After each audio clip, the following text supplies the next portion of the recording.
thinking, present on critical thinking really throughout our careers.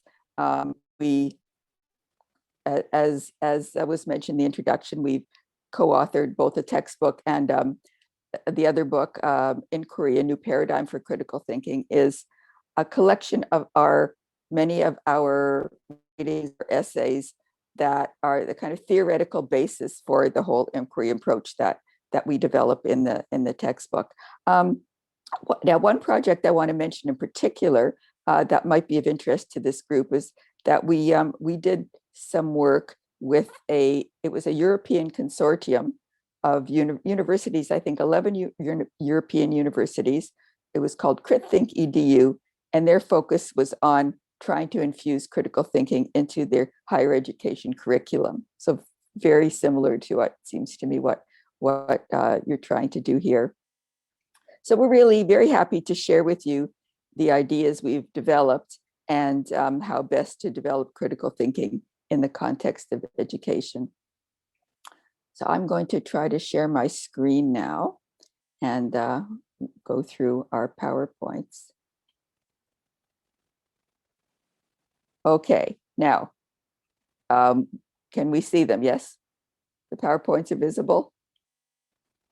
Okay, so our talk is entitled An Inquiry Approach to Critical Thinking. And really the first question that, okay. The first question when one is trying to think about developing critical thinking in education is what are the goals? Because the kind of curriculum and pedagogy one develops is going to depend on what one sees as the goals of critical thinking. What's the aim? So in our view, the aim of critical thinking instruction is to develop the capacities and habits of mind that enable students to reason judgments. And this is true in a variety of contexts, in academic context, in social and political context, and in everyday context. Now, there are really two aspects to this. One is the kind of knowledge, abilities required to make reasoned judgments. So the kind of know-how, what are the guiding procedures? How does one evaluate information? So that's one aspect that one needs to develop. But also, and very important, are what we call the spirit of inquiry. That is the kind of habits of mind of a critical thinker. We want to develop people who actually think critically, who want to they don't just accept everything they hear and read, but they want to investigate. They're committed to actually using critical thinking critically in their lives, in the different contexts that they're involved in, and that they have the habits of mind that go along with this, like being open-minded, fair-minded, treating other people's ideas with respect, and so on. Now, the post-secondary educators, I think, have often assumed that students will develop critical thinking just by taking university courses, taking post-secondary courses. But there's been a lot of evidence now that doesn't necessarily happen, that the success in developing critical thinking is somewhat limited just by the traditional kind of teaching in courses, and that to develop critical thinking, one needs to aim towards developing critical thinking in the curriculum and pedagogy. So the approach that we've developed, which is an inquiry approach, really tries to do that. We've tried to develop an approach to curriculum, to teaching based on inquiry, which aims specifically to develop critical thinkers, people who have the capacities to reason judgments, but who actually also think critically and know how to participate and conduct deliberative discussions, who display what we call the spirit of inquiry. So, okay, next question then, what is inquiry?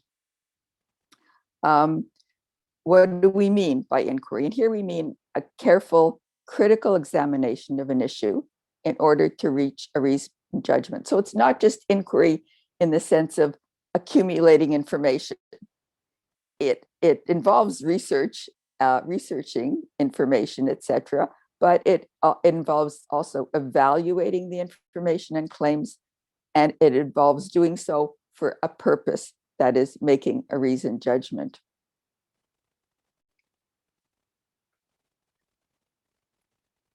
Now, another important point about the inquiry approach is that it's very widely applicable. So it's applicable in a broad range of areas, certainly academic subjects, but also in making judgments as citizens in the public sphere and people making everyday decisions. And we want students to know how to inquire in all these areas and actually be disposed to actually do so.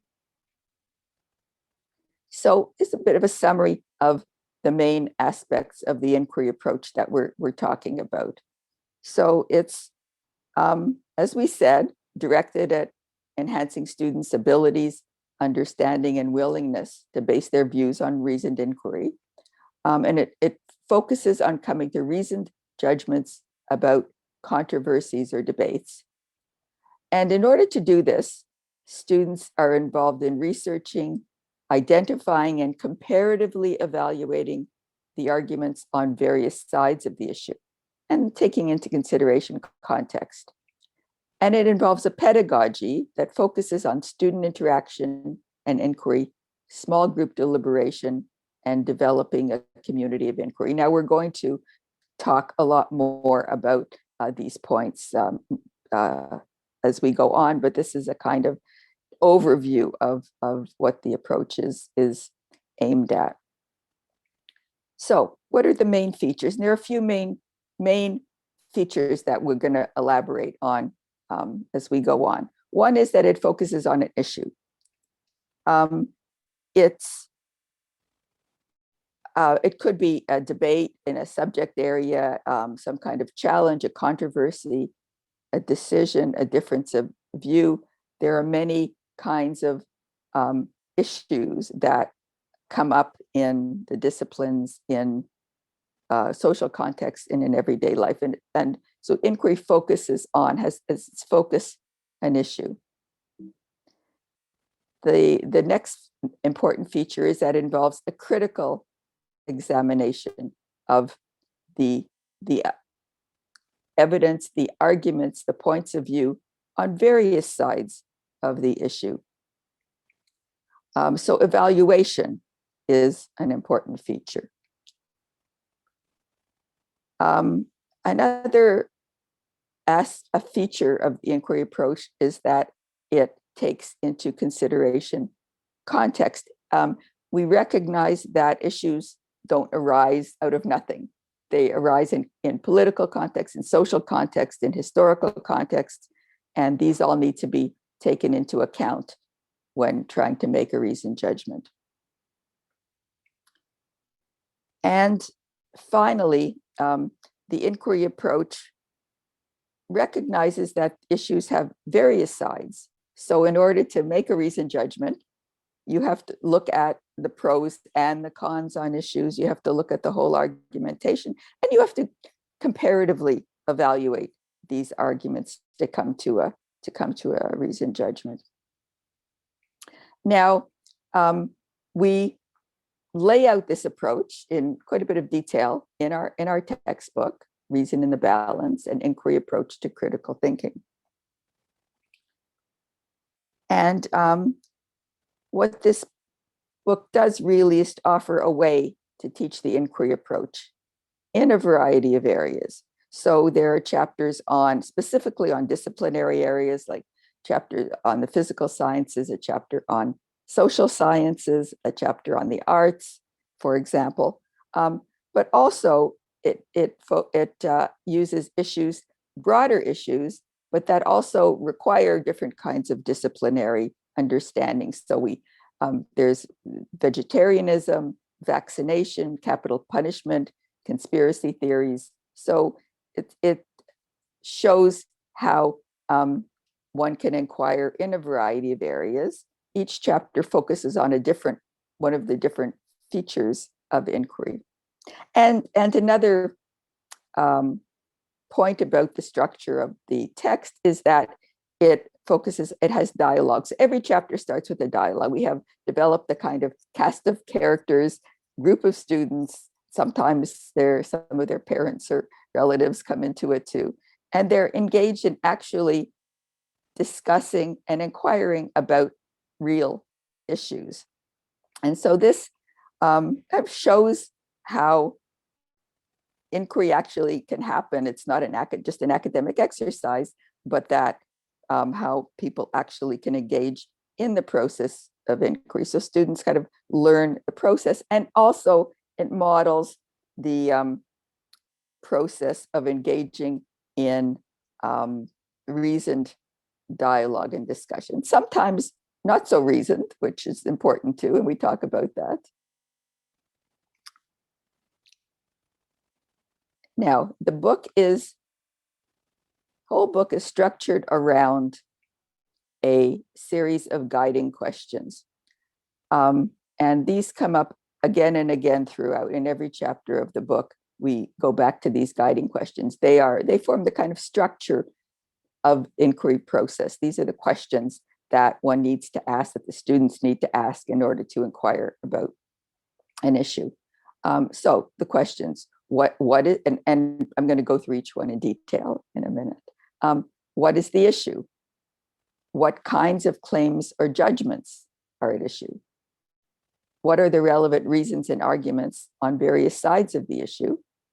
How strong is each of the arguments? And weighing and balancing the evaluated arguments, what judgment should we come to? So these guiding questions really incorporate all the features of the inquiry process that we've outlined before. I am doing something strange here with, I don't know.